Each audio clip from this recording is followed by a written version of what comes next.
Hello, welcome to Stories of Delicious. I'm Lalo, And this is Robert. and first of all, before we start today's episode, we wanted to thank you so much on the just not feedback, more like just Support. the outlook that you've been giving us towards this last couple of episodes. It's been nearly overwhelming. It's been mind-blowing, honestly. Each day we check our phones and it's like a new personal best for us. Well, not personal best, but a good number that we haven't seen in a while. Just record breaking lately with how Stories of Delicious is doing. And I'm really happy that you guys are enjoying this. And if you guys are enjoying this, if you're not subscribed already, please subscribe to just keep watching this show that we love doing so much. And today we are going to the good old age of 1998 with our book that we're doing today. 1998? That's ancient. That is before our time. I mean, I drive a car that's before my time. Things giving me nothing but problems. This story will not be giving me nothing but problems. So your car is like fucking terrifying, Robert. I swear to God. Bro, it's a sports car. It goes vroom. It goes vroom vroom. So what's this whole entire thing? So We're doing Daredevil by Kevin Smith with art by Joe Quesada and inking by Jimmy Palmiotti. Wait, the Kevin Smith that does like Tusk and like Mallrats? The same Kevin Smith who did Mallrats, Chasing Amy. Don't forget Tusk. Tusk is a great film, even though I've never seen it. And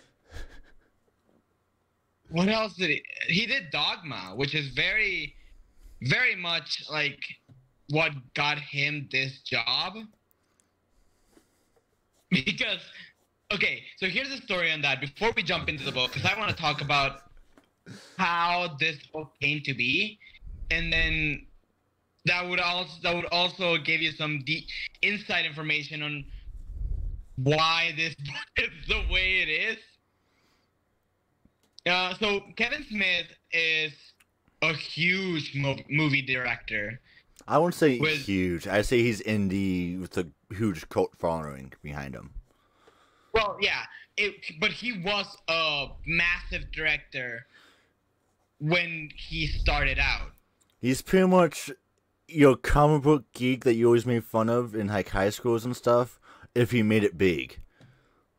Yeah, and it is prominently shown in movies like Mallrats or James Silent Bob that he, or even I think it's pretty much shown in Clerks how much of a comic book geek he is. Oh, absolutely. I mean, his whole entire gimmick is him being a pop culture guy and being like ingrained with pop culture. Like, there's a whole entire rant about in Clerks 1. There's a whole entire rant about how, you know, on the Death Star, those independent contractors that Luke killed because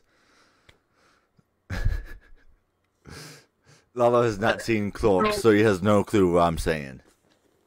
It is, but Kevin Smith is, he became a huge movie director back in the day with controversial movies like Dogma, which was about religion and Catholicism, and that's kind of what got him this job. Because back in the day, Joe Quesada and people like Joe Quesada who were very big heads at Marvel, and the president of Marvel at the time, who was,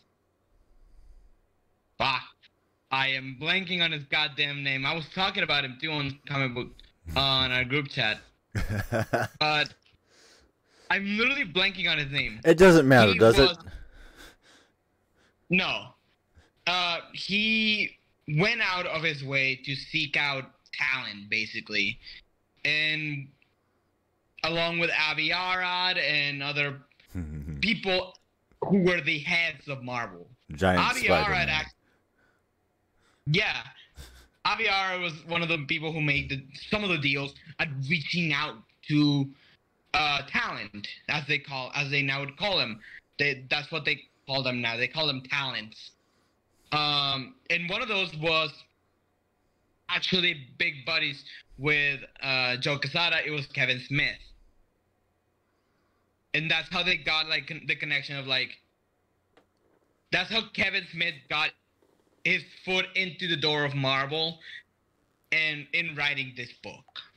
And there's a huge interview that it was going on around the time Daredevil season 3 was coming out, where he tells a story of how Kevin Smith tells a story of how he got around to write. He got to writing this comic. He was a huge fan of stories like Born Again, the Frank Miller run, the Stan Lee eras of comic books of Daredevil, and he was approached by Quesada, and Quesada was like, "Come on, man, just jump into the comic book world, give us a try," and like his fucking drugs or something, and Smith was like, "Sweet, man, I'll go for it." And he spent like months trying to figure it out, and he couldn't get anything down. He missed deadline after deadline after deadline after deadline. So he put a slot. Yeah, but it was so bad that he was all in his head too. Like, dude was way into his own head. Get it out of my head. And he called Joe Quesada and was like, "Hey man, I don't think I'm gonna do it, and I don't think I'm gonna be able to do this. I can't, like, I'm not. I don't want to like compare myself to Frank Miller." And he like ended the phone call, and then he says he ended the phone call, and 5 minutes later, Jimmy Palmiotti like ring him up and is like, "Man, you like, you don't want you want to be Frank Miller? No one can be fucking Frank Miller. Like, fuck you, man. Like, get on your ass, get on your typewriter, and fucking write this book." And that immediately like got him thinking, and I'm like, okay, I gotta think about something. And he started like watching movies and like reading, and he had moments on like, and that's when inspiration hit him, and he started writing like Guardian Devil. And now jumping into the book, can I talk about the time? Can I talk about the time why I just kind of snaked it from you? The hardback, wasn't that one of our pre-owned shows? That was fucking hilarious. So this has happened. We've been planning to do this issue for a little while now, but this is back when we were doing it in person, and like we had to have the physical copy in front of us. Yeah. Lalo was too infatuated with, I think, a Thor trade paperback at one of the pre-owned shops we usually go to.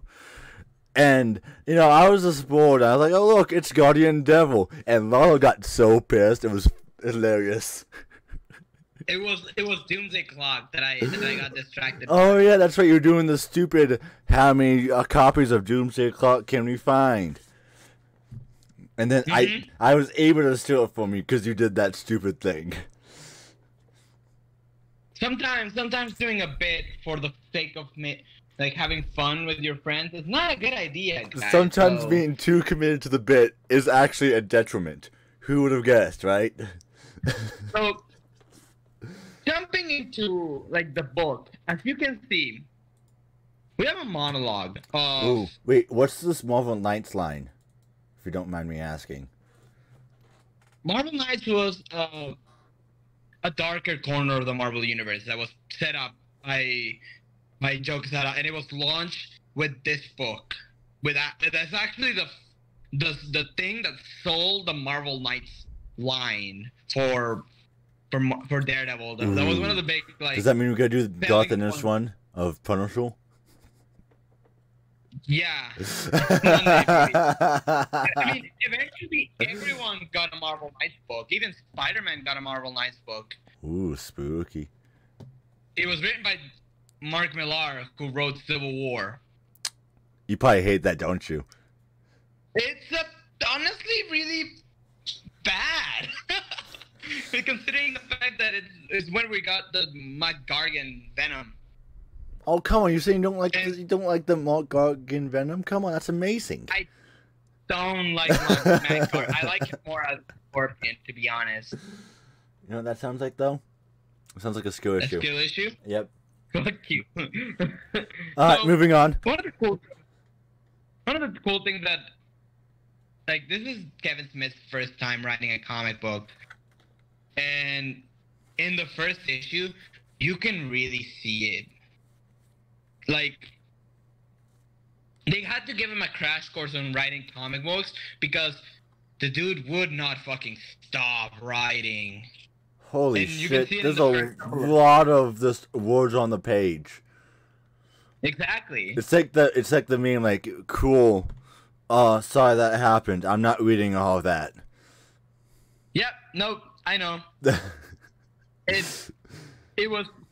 were moments where, like, I want to, like, just page through this couple of first few pages before I actually get into the story, because it's just baffling how many, like, panels.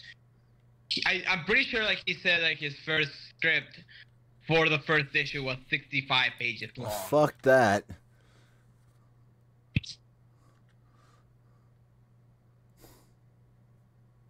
But we started the story, and a little bit of context on Matthew. Matthew's life has been put through the ringer in the past few years in context of this story. Like, Born Again just happened. Matthew has no law firm. He's actually working for Foggy Nelson's mom. Ain't that bitch. Alongside with Foggy. And while, like, this is going on, like, we have some like situations of, like, Foggy being emasculated by his mother. And, well, but let's jump into the story. Not Barry, fucking hell. It was me, Barry.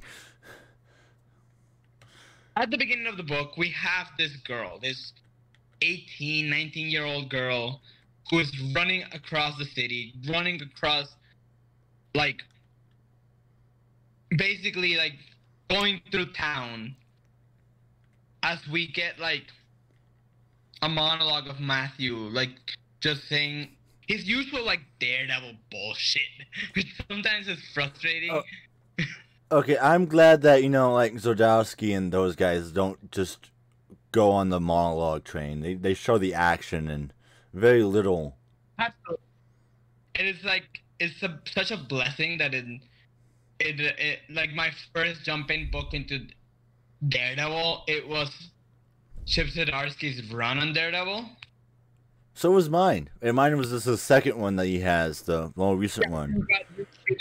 You jumped into, like, the relaunch that he Yes. Which I love, by the way. It was actually super interesting. And I'm forcing Lalo to sit through my stories with issues about that.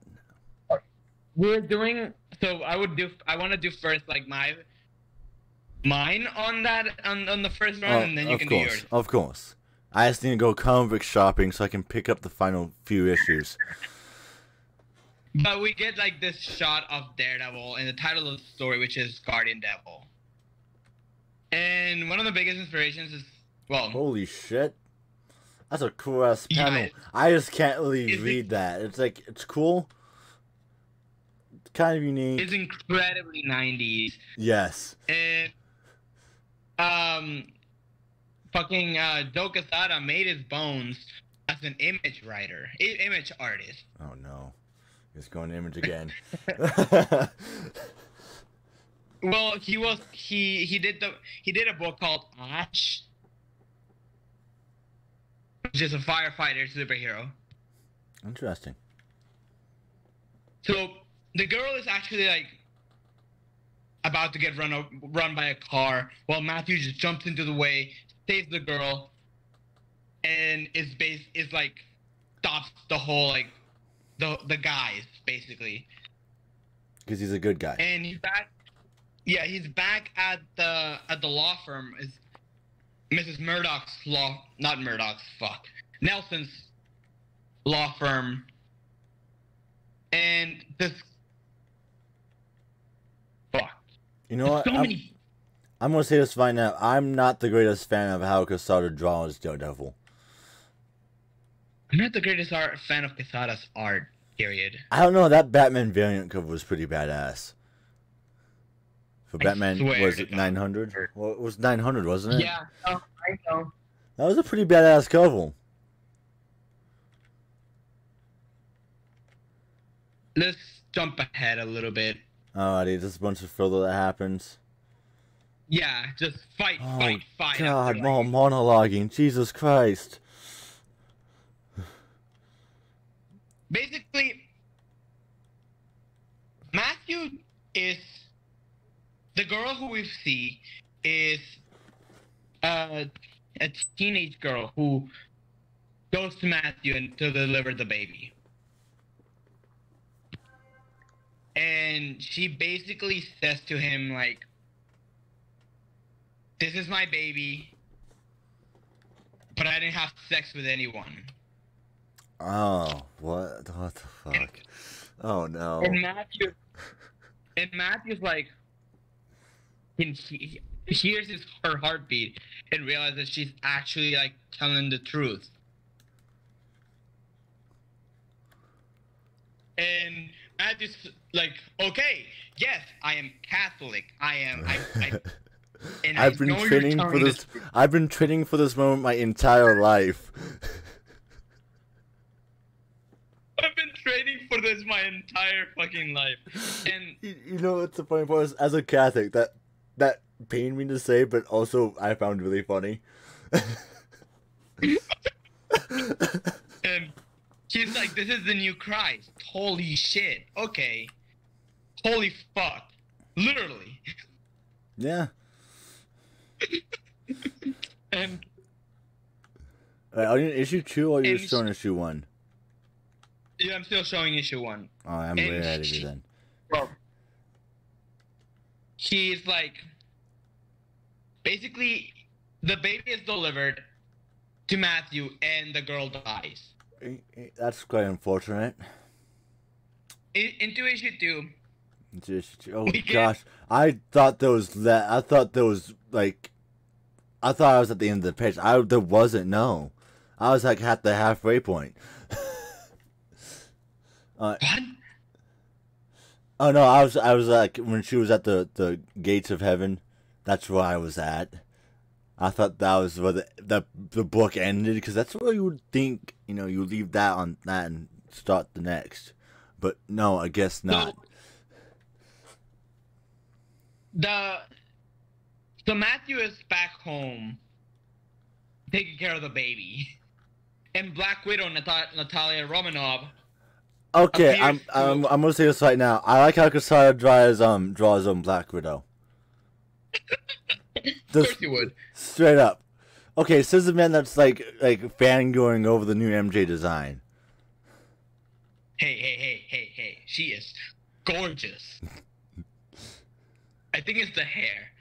I think it's the fact that her hair is different in the new game that makes me like fall in love with her all over again. Lalo is officially beyond a spider geek. I am a fan of loose hair. Alright, so you should also be turned on by Natasha Romanoff in this book then, huh?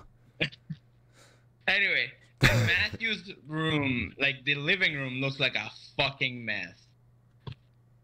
With him just taking care of the baby. I mean, he wouldn't know what it would look like.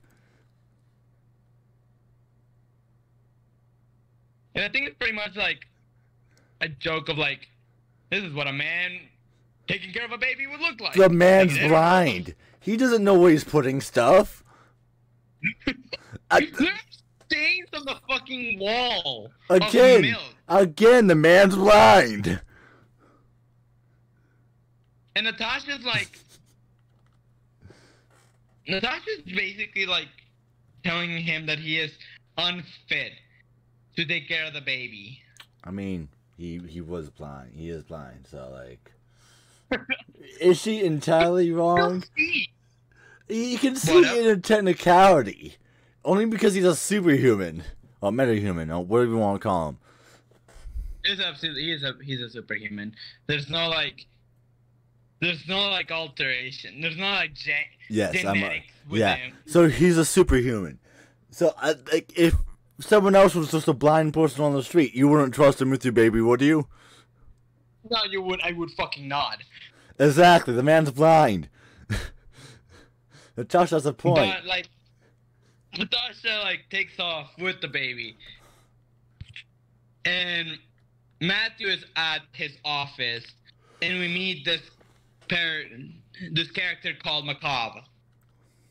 Ooh, spooky. And Macabre is like, Macabre looks like a fucking like the oil tycoon guy. From, He looks like an oil tycoon guy from like 1800s. Yeah, he looks like he owns a fucking railroad track. That or he looks like Mr. the Monopoly man if he was aged like another 30 years. And Macabre is like telling Matthew that the baby that you have is not a son of God. It's actually the son of the devil. It's the Antichrist. And in order for you to save humanity and save the world, you have to give it to me, and I'll take care of him. And he's like, and Matthew's like, and do what?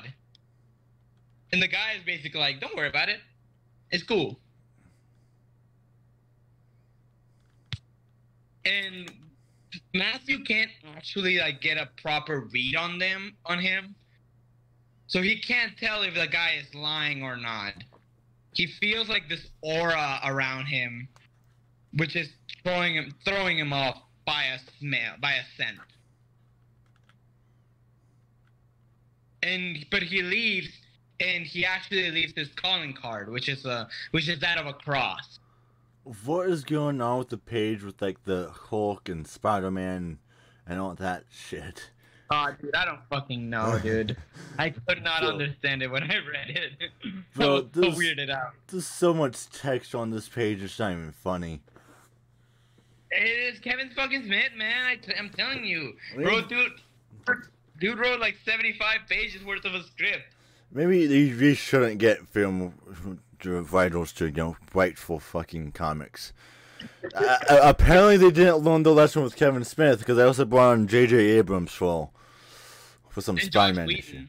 Josh Whedon kind of makes sense, though. He did some good work on the X-Men books, I think. What the fuck did he wrote Buffy the Vampire Slayer. They also turned into comics, so, like... Yeah. Point being, like... And Matthew's, like, trying to, like, follow Macabre. Well, Fug is just being Foggy, man. There's a whole plot point with Foggy that I'm gonna go over later in a second, but I'm pissed off at Foggy during this story. I'm glad that, like, Foggy lost some weight in the 30 years of Marvel Comics. He looks less dopey now than back in the 90s. Oh, he's currently fucking, at this time, he's fucking Liz Allen.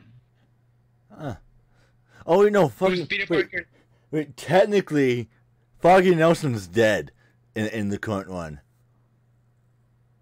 He is? Yeah, I'll get to that eventually, once I can do my stories with issue about it. Alright, that. But at this time, he's dating Liz Allen, who's Peter Parker's high school crush. And then later on married Harry Osborn. And has a son with him. 2 children. But around this time, Harry's dead because he mixed up some goblin formula and killed himself. Doesn't he always do that, though? It seems like that's a kind of common underlying problem with Harry Osborn. No, did I say Osborn? Harry Osborn Okay, that was correct. Harry Osborn is a drug addict in the beginning of his like storyline with Peter Parker back in the 70s. Throwback to what was it? It was like was that unveiled in the death of Stacy? That was around the time We did talk about it during the death of Gwen Stacy. So if you want to And see that that, was we have that video still up.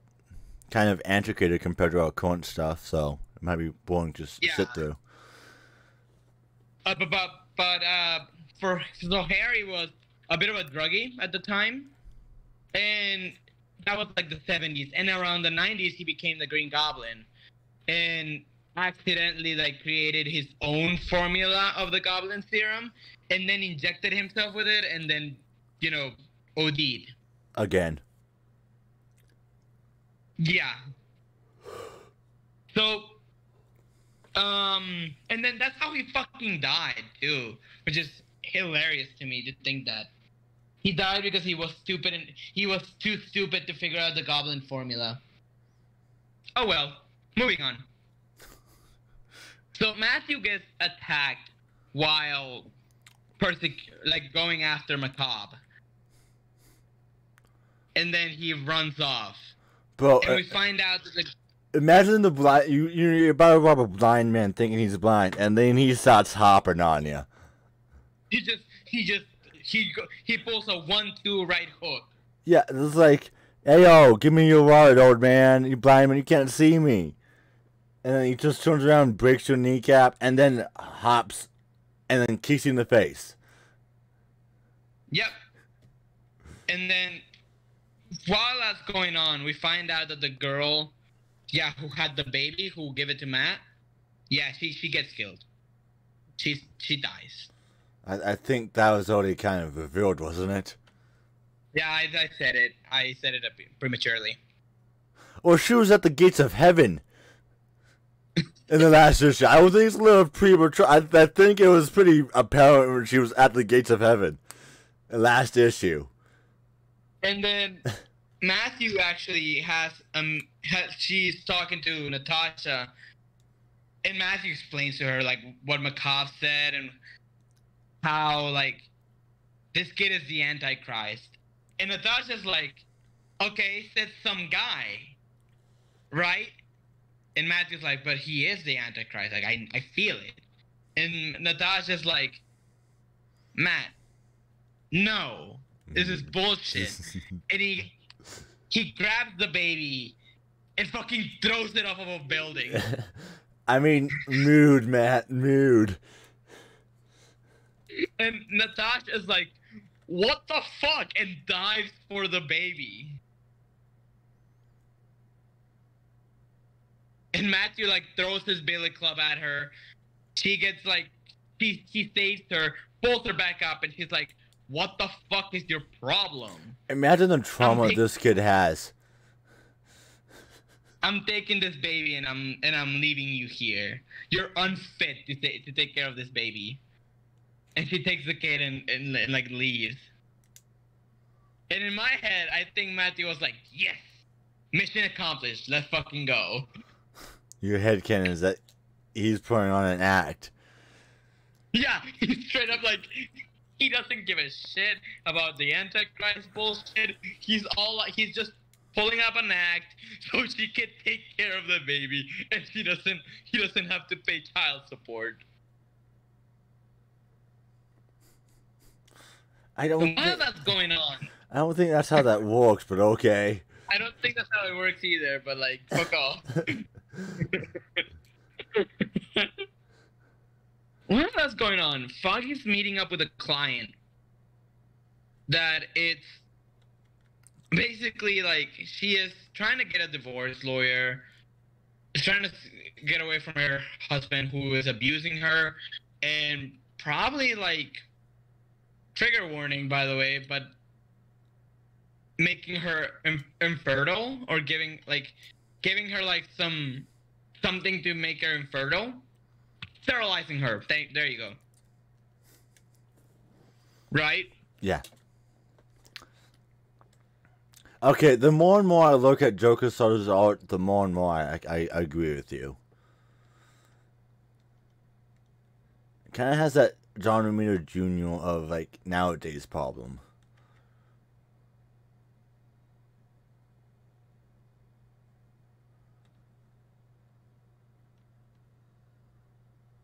Talk to me, Goose.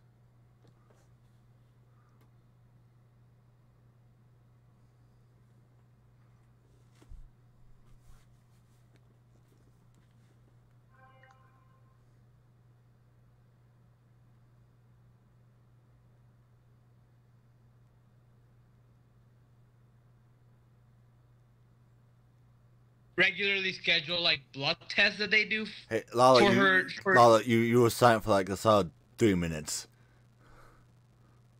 What? You must have put yourself on mute or something for like 3 minutes because I didn't get anything you just said. So I just heard blood tests. Okay, so so Matthew goes back to his apartment and Karen is Sobbing? Karen is at his place, basically. Can you hear me? Yes. Huh. Interesting. Did you get clapped again? I think you got clapped again, Lalo.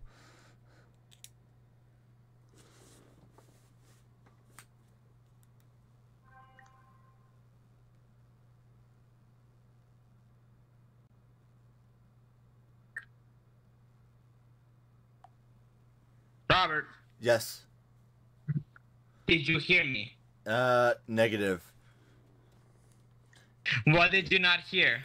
Karen Page is sobbing at, Matt Murdock's house. So, the blood test reveals that Karen has AIDS. And that's where he decides to end it, really? Yeah, that's where they end the issue. They really need to work on the cliffhangers just a little bit better, don't you think? So, so during this, Matthew's like trying to figure out what the fuck is going on. And after Foggy has sex with the client, yeah, she fucking turned into a demon. So, and try to kill Foggy. That sounds about right, yeah. And Foggy like throws her out the window, and when she falls to the ground, she turns back into a normal person. Oh no, Foggy's going to have to have a real good lawyer for this one. And Foggy is arrested, and his reputation is tarnished. And he is talking to Matt, and Matt like is listening to him, and Foggy's like, "You have to believe me. I know. Like, it feels like God is punishing me for cheating on Liz." And Matthew's like, you know it's like, "I'll get to work on your release, Foggy." Like, Matthew's on the case. Well, of the two people who like, okay. So there's two people who really deal with demons on a semi-current basis. One of them is more on the theological spectrum, and one of them is more on a literal spectrum, and that is Doctor Strange and Daredevil or Matt Murdock. Matt Murdock obviously being the more theological aspect of it, and then Doctor Strange being, yeah, those things actually do exist. So no, they're fucking real. Matt Murdock, in theory, could just call Doctor Strange on the stand to testify in Foggy's defense. Be realistic here, right? It's not like, Realistically, yeah. It's not like Daredevil can't just... Because, Daredevil probably does have a connection to Doctor Strange somehow or some way. Hell, through Natasha. She was an Avenger with them. Yeah. Or even the Secret Defenders, because wasn't Natasha on that team as well? I'm not sure at this moment. It's 98. Oh, back in the 80s. There was a Defenders one in the 80s. So, Matthew's like back at her place. No, he's talking to Foggy's mom, and Foggy's mom is like, we're not defending Foggy. Who's the lady in the boxing shorts? That's Karen. Huh. I'm pretty sure. She's talking to Macabre. Okay. And Macabre is basically telling her, like, the reason you have AIDS is because God is punishing you for hiding the Antichrist. This At is the same time, gaslighting on like a theological spectrum. Yes, it's gaslighting her, theologically gaslighting her. Not even just her, also Matt Murdock. Absolutely, she is. And at the same time, Matthew's having this argument with Foggy's mom about her, like, him defending Foggy one way or another, and if she won't let him, he's just gonna quit. And he quits right on the spot, and is ready to he goes to defend his friend. Damn, He's also, like, she deserves the worst mother award. And he is like, he just goes out into the city to, like, beat some people. No, just blow off some casual steam, right? Well, at the same time, Karen is having a conversation with Macabre. The same conversation that's like, yeah, in order for you to be cured of AIDS, you have to kill the Antichrist. That's not how AIDS work, but okay. And Matthew is, like, put into this trance. And he wakes up in this white room. Oh, so like, fuck, the Multiverse of Madness, right? You know, with the... Oh, for fuck's sake. But as he, like, realizes, like, it's not a white room. It's just smoke and mirrors, basically. And he finds, like, this demon dude who's, like, making Matthew, like, inhale all this shit.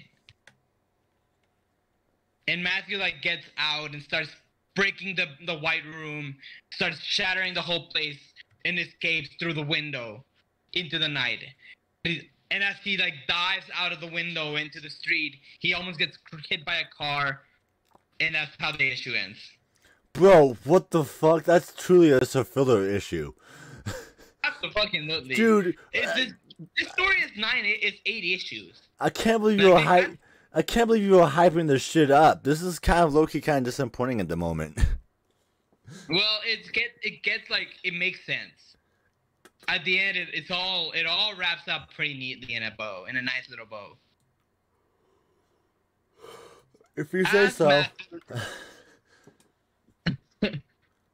As Matthew's recuperating, like, he's talking to Natasha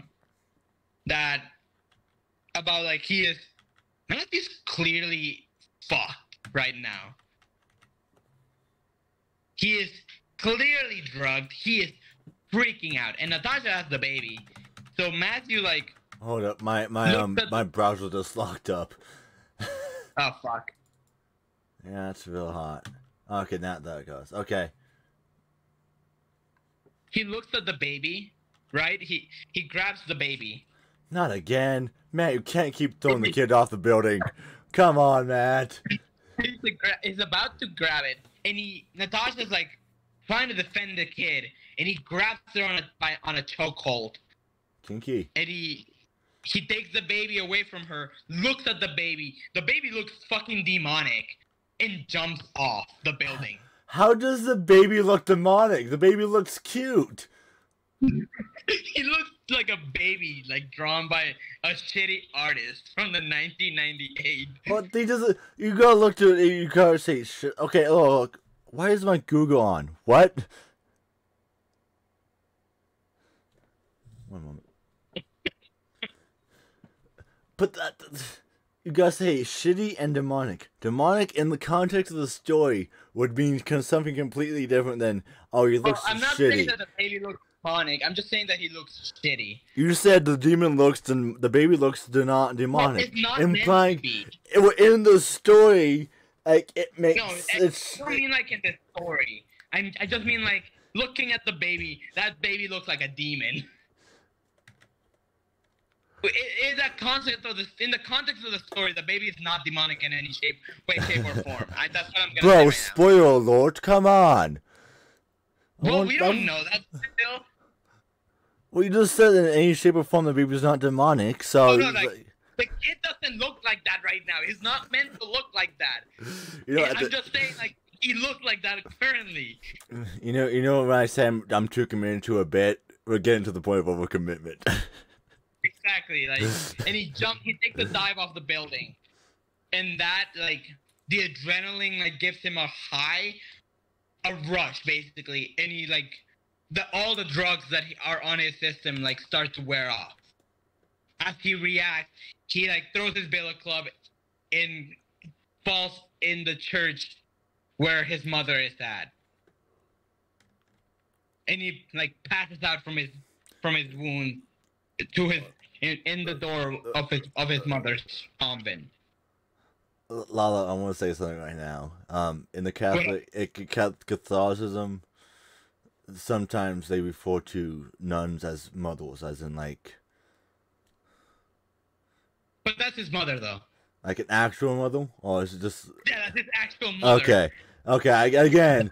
I don't know Daredevil that much, especially just like Daredevil. Like again, most recent one is the only real Daredevil I've consistently picked up. So. Yeah. No. That's his mother. That's straight up his mother. That's Sister Maggie. Oh, okay. I've seen the show. I know that. Yeah, exactly. It's Sister Maggie. And as we're like Matthew's like licking his wounds and like trying to like, he's basically explaining to Sister Maggie or his mom like what's going on. Like he like explains everything, like the kid, the baby, the mother, the Antichrist theories, and he's like dropping it all into his mom. And she's like, Matthew, no. You're freaking out. Like, God has a plan. And Matthew's like, God damn it, Mom. Like, can you not, do this right now? Can you not, drop God into this? Like, come on. Does he forget his mother is a sister? It's almost like his mother is the sister of a Catholic church. Exactly. Like that's kind of what they do for like the living. And he is like, and his mom puts it in a way of like, it can't be, because if this was the Antichrist, well, fuck they do something fucked up real bad. Oh yeah, it's beyond saving at this point. Because you know this. Because you know that it's going on. Like, do you really think it would be this easy to stop, like... the second coming of Satan? No, it would not be this easy. Also, can we talk about the fact that has Daredevil met Mephisto before? I'm not sure. I don't think so. That would just destroy poor Matthew's mind. Just the fact of seeing the devil. Yeah. Actual devil. Hold up. No. I'm looking at... He's a CNS figure, though. He's like the... There has to be a time where Daredevil has met Mephisto. Go on a little tangent here. Continue, Lalo. So... into like this, Matthew's like basically like he's like drops off the baby with Sister Maggie, tells her that he's gonna figure this out, but please take care of him. Oh no, yeah, right. he has in the 90s or 80s. And while that's going on, he also leaves Karen there. Issue 278. Of Daredevil, Volume 1, 278. Yeah, this is way before this. J.R. John Romita Jr. and Al Williamson. Yeah, wrote it and write Ann Nocinetti? I'm butchered that name. Probably. I don't know. See if I can. Probably can't put up a full photo of the issue.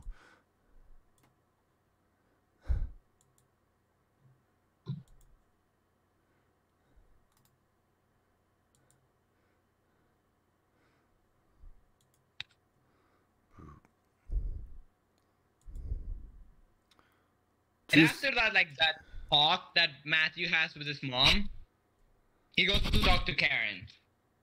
And Karen's like, Matthew, I figured it out. Like, the reason I have AIDS is because of the baby.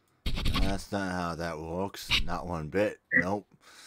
And the only way to stop it is killing the baby.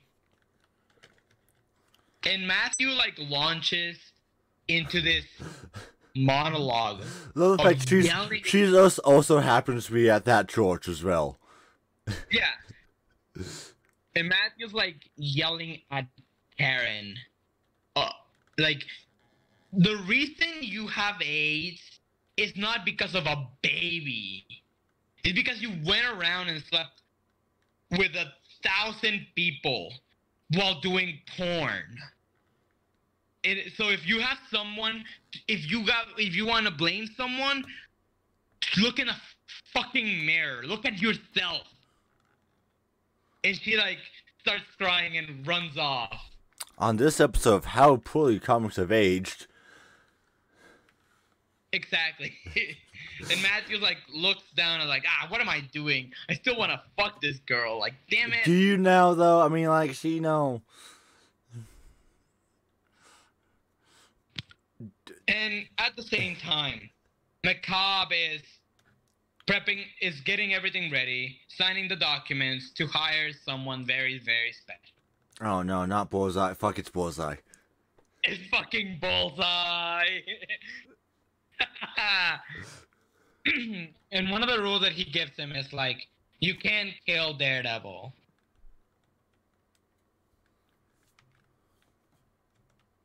In this issue... We're on issue 5, right? Yep, okay. Issue 5, yeah. Oh boy, we're now in 1999, almost to 2000. Yeah. New millennium, Robert. Jesus. Literally. Jesus. Yeah. Oh, shit. So in this issue, oh, look. Daredevil goes... Is that Doctor Strange? Yeah, he goes to talk about... No, I had no idea what this concept was even about. And that Doctor Strange tangent was literally just a fucking tangent about, demonology in Marvel Comics. Oh, no, yeah. I had to held back my laughing because I know, like, you were gonna laugh your ass off when Doctor Strange shows up in literally, like, a couple issues later. I manifested Doctor Strange. It's my head canon. Oh, no, now. you did. You did. I literally had to, like, hold back my laughter. Continuing. And the reason why Matthew is, like, talking to Doctor Strange is to to clear the air of what's going on. Someone please explain me what the fuck is going on in my life. Yeah, that's fair. And he's like, I can't, like, explain everything to you. So why don't I just have someone who will?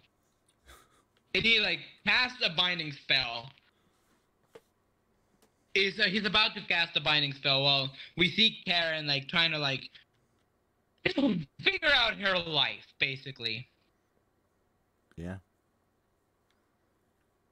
And while that's going on, Doctor Strange cast a binding spell and a calling spell to Mephisto. Hold up.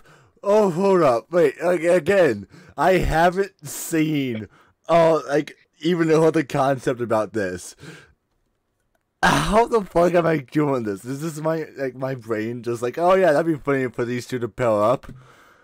Fucking awesome to watch. And yeah, we have... So, me putting up that issue didn't even need to be done, huh? Here he is, right there. What the fuck is that design, though? Oh, it's Joe Quesada's design. Funny enough, this is 1999, 2000, 2006, 1, 2, 3, 4, 5, 6, 7. In 8 years, he will draw it again to break the marriage between Peter Parker and Mary Jane. No way. Is this the same design they used for? I thought they used the classic design. No way. It is not. Shut up. Shut up.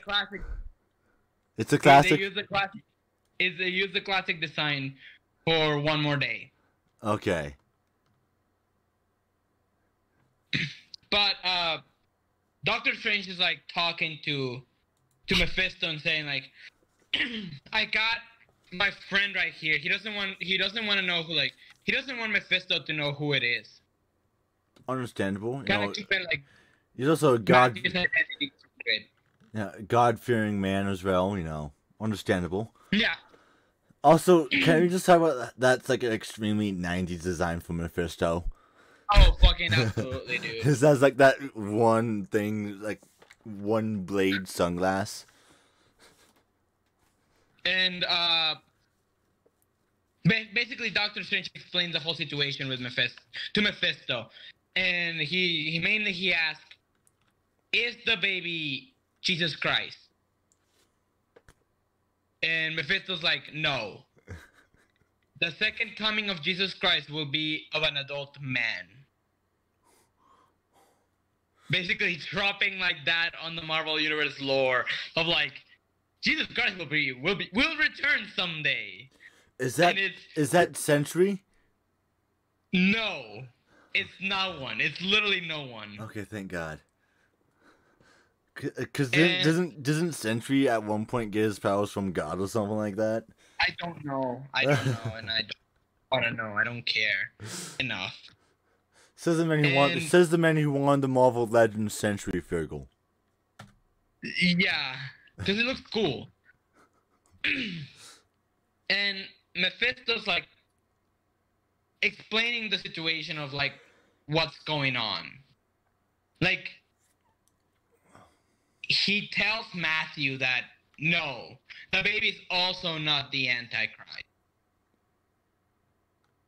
And he also at the same time figures out that Matthew, like, the Daredevil is right there. Is a guy, and that's his friend.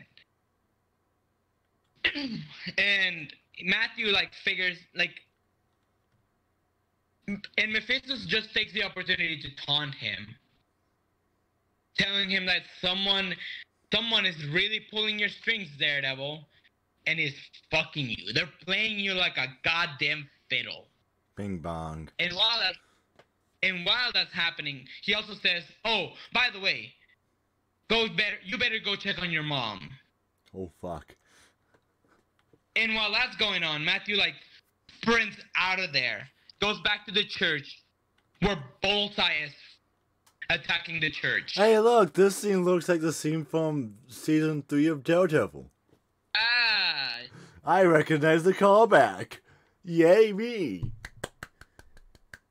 And Bullseye basically like grabs. He's like pulling like, and at this point, Kevin Smith was to like, I bet he's like having the biggest hard-on ever because he gets to write a Bullseye versus Daredevil story. So what is the first thing that Bullseye will do? He will throw his teeth at Daredevil.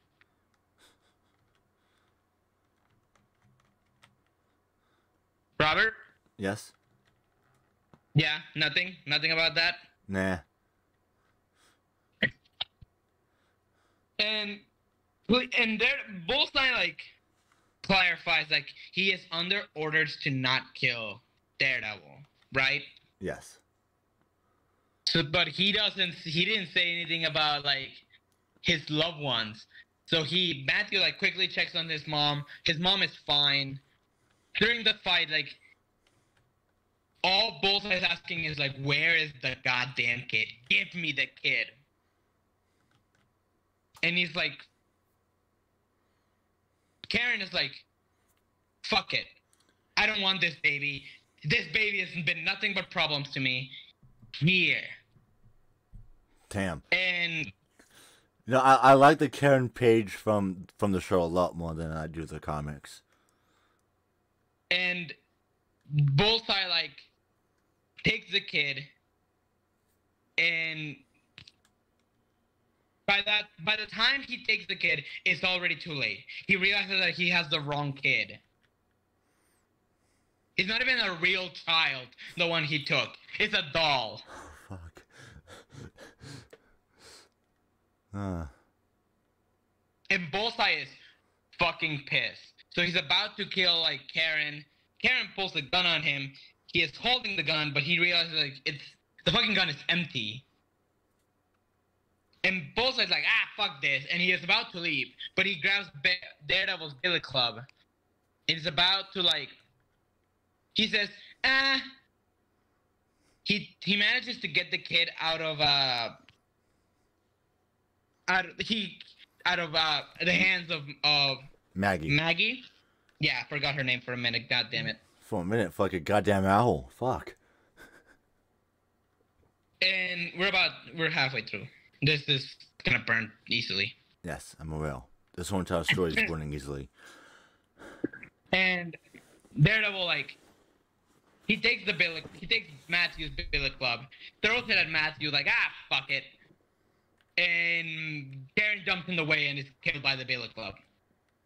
You know what that sounds like to me? Fucking karma? No, it sounds like this.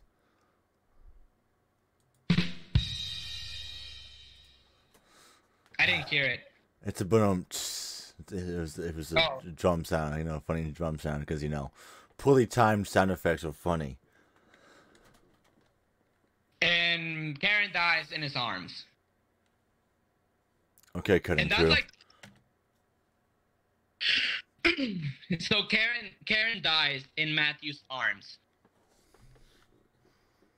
And that's like the first, like that's one of the first times that Daredevil like goes through something like this. Can you hear me? Does he go through a canon event? Yeah. I hate myself with that joke. And into issue 6. Oh, look at that. We're almost done. Wilson Fisk picks up the newspaper of that morning, and it says that Karen Page has died.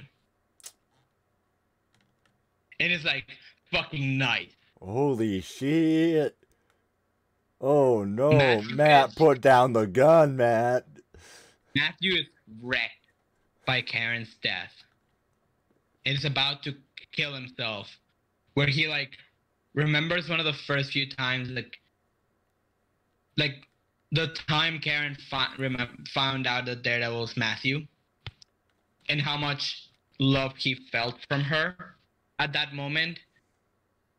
It is about to pull the trigger where he's like, and after he remembers that, he drops the gun and just starts crying. And just destroys his apartment. As we're getting like flashbacks. Also, why does the blind man have a TV? I don't fucking know, man. Background noise? Shut the fuck up. Like, what if he doesn't like the black runner? It's just a waste of electricity at that point. I don't know. If you want some black background noise, he gets a radio for that. So as he is like remembering, he is like putting on the mask and going to kill Macabre. Not going to kill him. He's gonna get him to justice. Justice. And he goes bar to bar, just trying to find any connection to Macabre possible.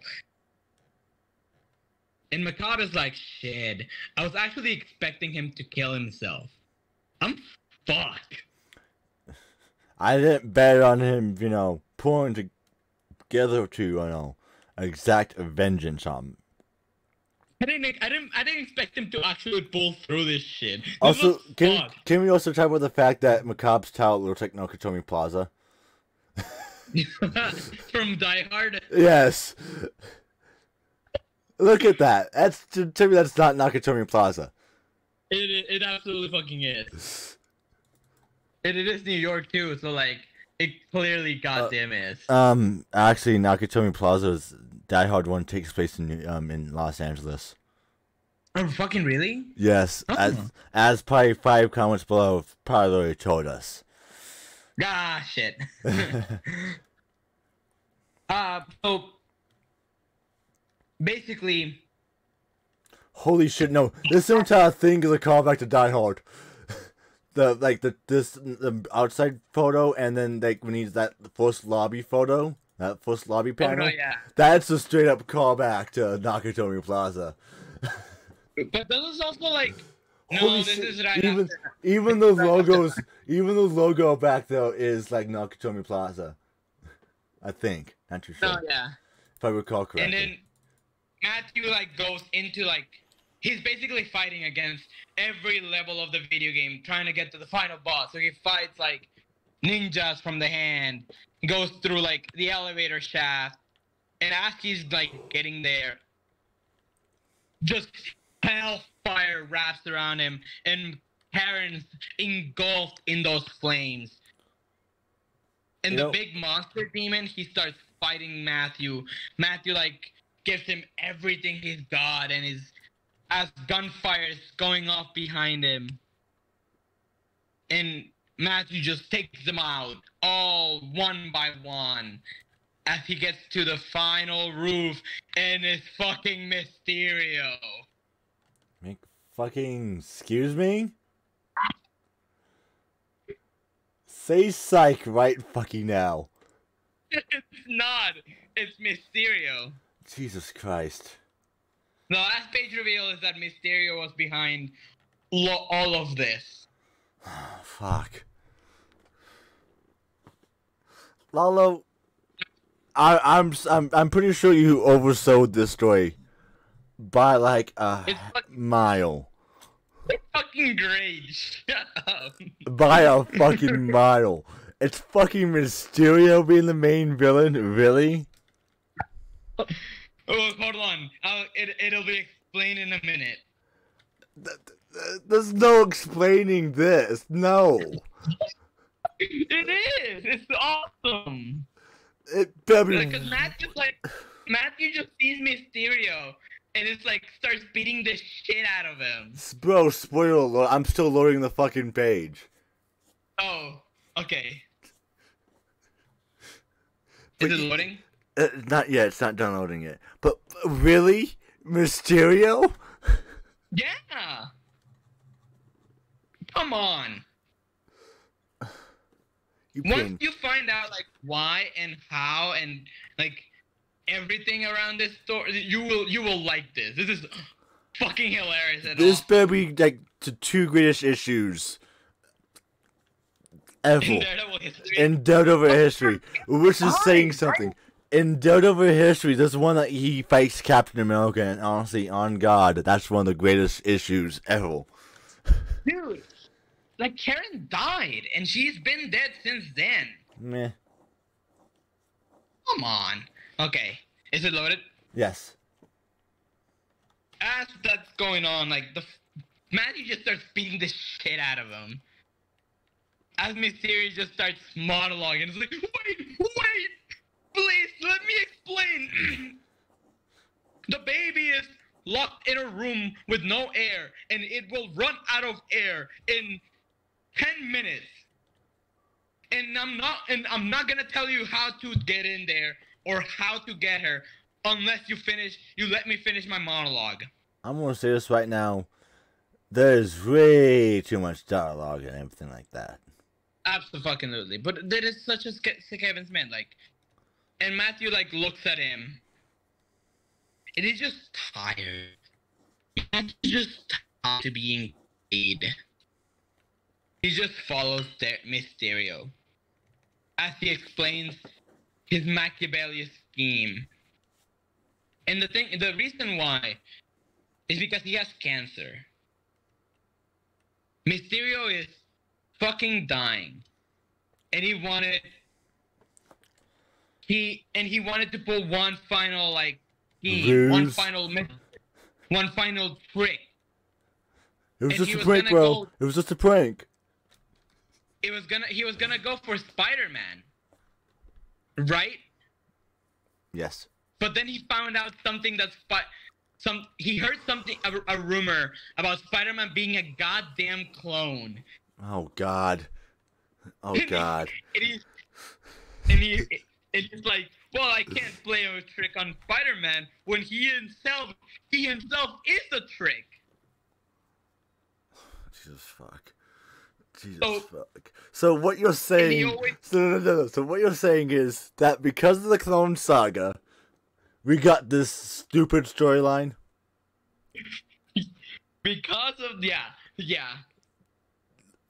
Lalo, And again, you oversold this book. and basically like Mysterious like looking at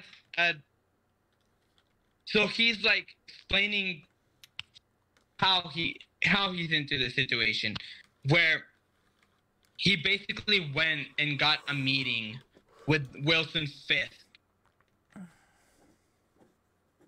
the Kingpin. Yes. Right? We all know who Wilson Fisk is. Who knows that Daredevil is Matthew Murdock. Ooh, and he went to him and basically he's like, I have a scheme planned. And Kingpin is like, let me guess, it's in another insurance scheme where you're like trick some people into giving you some money. And it's like, no. I want to ruin Daredevil's life. And after the whole meeting, basically, like, for $1 million, Wilson Fisk gives Mysterio everything he has on Daredevil. Ooh, spooky. Everything he has on Daredevil. And he starts hatching his nefarious scheme of, like, the idea of the Antichrist and tricking Daredevil into thinking, like, that the only way to salvation is through killing this moral quandary where he'll end up losing everything. And through it all, like how he tricks like Foggy into killing a woman and getting arrested, how that leads to Matthew losing his job, and how it eventually leads to Karen Page, which will be the final straw in his plan, where Daredevil will kill himself. Oh. And Matthew's like, he does all that, and Matthew's just done with Mysterio. I mean, rightfully so, because, you know, kind of betting on killing not one but two people. And Mysterio's like, after a fight ensues, Daredevil just starts wailing on Mysterio and just says, where is the child? I don't give a shit about you or any of the situation. I would not waste my time with a villain like you. You are nothing. You're a loser. You are garbage. Ratio plus cope. The only reason why I'm involved is because there is a child. And Mysterio's like... And Mysterio's basically like, fine, the kid is right there. And he's just... And just Mysterio's defeated. Like, crying on the floor. Yeah. And and Matthew's like, takes the baby, he starts leaving, and Mysterio's like, well, you're not leaving without me killing you. And Matthew's like, you're not gonna do that. You're not gonna kill me. And Mysterio's like, you're right. I'm not gonna kill you because the reality is I took my finale from Craven's Last Hunt, and he blows his fucking head off. Holy shit. Oh my god. Oh no. Oh god. Why? He got his finale from Craven's Last Hunt. Jesus Christ, this isn't even like original. I'm sorry, Lalo, you definitely oversold this book. It's amazing, dude. It's fab. It's just... Because Mysterio's unoriginal. It's a joke. You know who else is unoriginal? This channel. Heyo. So, like, one of the things he says is, like, basically, like, everything you did it's already been played out. Like, are you on the next issue? No. No. I'm still on the Mysterio killing himself issue, because Matthew basically breaks down Mysterio's plan and just shits all over it, which prompted Mysterio to kill himself. And Matthew just says, "I knew he was gonna do it. I don't care. Bing bong. I'm done." And he leaves. And into the final issue. This one has Spider-Man on the issue. Does he actually appear on the... As, like, the news go over, like, what happened. Hold up, I'm still loading. Yeah, Lalo, this book is not worth it. I'm sorry, man. You oversold this one a little too much. Probably. I just love the old Hold Daredevil up, stories. hold up. The news anchor looks like fucking Superman. And Peter, like, nothing about that, really? Like, what? The news anchor on the TV? You look like Clark Kent. I know. Oh, this is back in the golden days when MJ and Peter were still together. Oh, no, yeah. Like I said, One More Day hasn't happened yet. You know what, though? Still worse than the Zebros one, though. The Zebros one's undefeated. So, Peter's like... He hears about the news of, like, what happened to Mysterio, and they're heading to the funeral of Karen Page. And after the funeral, like, Matthew he's just alone. I mean, yeah. His friend's in prison. His fling is dead. He got foggy out. Actually, in one of those panels, the one where they're outside, right? Oh, so in other words, we skipped a bunch of stuff. Also, Stanley's in the crowd. You see that? Yeah, that's what I was gonna point out. That's Stanley in the crowd. You know, Stanley, like, is his version of Mallrats. Yes. And Matthew, like, gets a letter from Karen that basically says that he was the best thing in her life.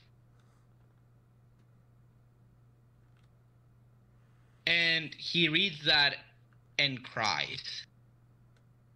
But before that, Peter, like explains, like, he's like, "Hey, I heard Mysterio died. Do you mind, like, meeting me later?" Ayo, hit me up. Mysterio died on your watch. What's up with that, homie G? He's my rogue. It's on site with me, not you. And Matthew gets foggy out. At the same time, like, he has a meeting with Karen. Not with Karen, with Liz Allen. Where Liz Allen's basically like, okay. After, like, the whole Mysterio thing happens, basically, like, it was all recorded. Yes. There was records of everything, and that's how, like, Mysterio's scheme got out. Blackmailing. Which exonerated Foggy and everything. Yes. But at the same time, Liz Allen's like, "But you still fucked her, though." And she just leaves him. Which, like, good. Because, goddamn it, Foggy. Go boss, gaslight, gatekeep. Flaking. And Matthews, like, meets with Peter at the same, like... The neck-breaking spot, right? Yeah, at their spot, basically. And Matthew's like, "I don't even know how to keep going with my life." Like, bro, it's not... That's some quite unfortunate spots, you know. They have, you know, Gwen Stacy die and Elektra die on the same bridge. Jesus Christ. So that's, like, traumatic. I don't think Elektra died on this bridge. Why is there in the panel? Why is they, like, on the bridge then? Oh, is it a building? No, it's a broken bridge. And he's, like, talking to Peter, and it's like, "I don't know how to continue, like, with my life." And Peter's like, "Well, this is where I lost Karen. Like, this is where I lost Gwen Stacy. This is where I lost..." I was gonna say, Karen, hold up, what? No, this is, like, where we both lost people, right? But think about it. Without you, the baby would have died. And Daredevil was like, God damn it. Like, at least you can count on Spider-Man to have a good outlook on life. Are you sure about that? At the same time, Matthew goes back and to his apartment, and Black Widow just punches him in the face. Yes, Slay Queen. Matthew's like trying to explain, like, no, it was Mysterio, I swear. And fucking Natalia Romanoff is like, I don't give a shit. I don't care. And he just leaves. Then why did she bother coming? They have a moment where they're like together, and Matthew finds out that he was the one recipient to Karen Page's life insurance. And with that, he is rebuilding Nelson and Murdoch. And the issue kind of ends with like Matthew going off into the sunset, happy, and being Daredevil one more time and reestablishing this new like status quo for Matt Murdock. Well, his thing's dead, and everything's going south for him. Well, at least he has his law back with him. He can be a lawyer independently of himself. Yeah, Lalo, I'm gonna say this right now. You severely oversold this book. I love this book. Fuck you. So it's your Secret Invasion, huh? Probably.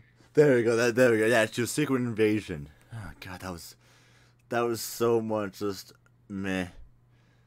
It was nice. I would still argue that the story still holds up. Yeah, but also after seeing like Daredevil season 3, where it kind of goes over the same beats to a certain extent. Well, yeah. And they kind of like make fun of Kevin Smith pokes fun of that at himself, like, well, he's explaining like the Mysterio thing. And the thing is, this opened the door for so many, like, it got Marvel back into relevancy, which is really important for. It's really important. So we're not really going to do the Goth Ennis run of Punisher. God fucking damn it. Hey, you've also opened the book for you've opened the door for it now, have you, as well? Yeah, we're opening. Well, eventually. Eventually, after we do The Boys. Oh, fuck. Yeah. But like this allowed like a renaissance of Marvel Comics. It opened the Marvel Knights line, which was really important at the time. So like, I will always look at Daredevil, Guardian Devil with like rose-tinted glasses, I guess. But thank you for watching. I hope you guys didn't get bored and not at all by this episode. I hope you enjoyed the episode, and I'm Lalo. This is Robert. Be sure to like and subscribe for more content like this. And this is Stories Delicious. Good night. Peace.